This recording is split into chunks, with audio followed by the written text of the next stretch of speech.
Lalu akhirnya tahun-tahun tua untuk Alpia pun tiba. Saat itu, Alpia menolak menjadi kepala pengasuh di panti asuhan karena harus menjaga suaminya yang sakit. Hingga akhirnya pada tahun 2018, sang suami yaitu Bernard Budikase berpulang.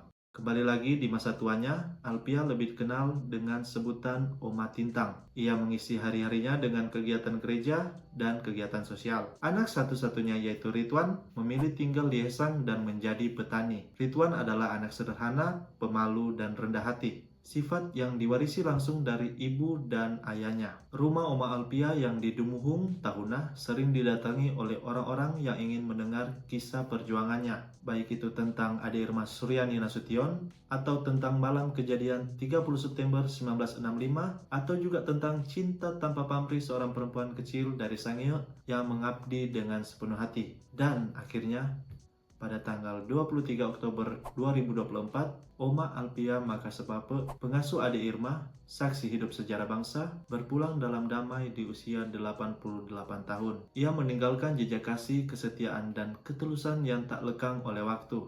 Suara, tawa, dan doanya untuk keluarga Nasution akan selalu dikenang. Karena bagi mereka, Oma Tintang bukan hanya pengasuh, melainkan bagian dari keluarga. Dan Oma Alpia sendiri adalah bagian dari sejarah bangsa Indonesia.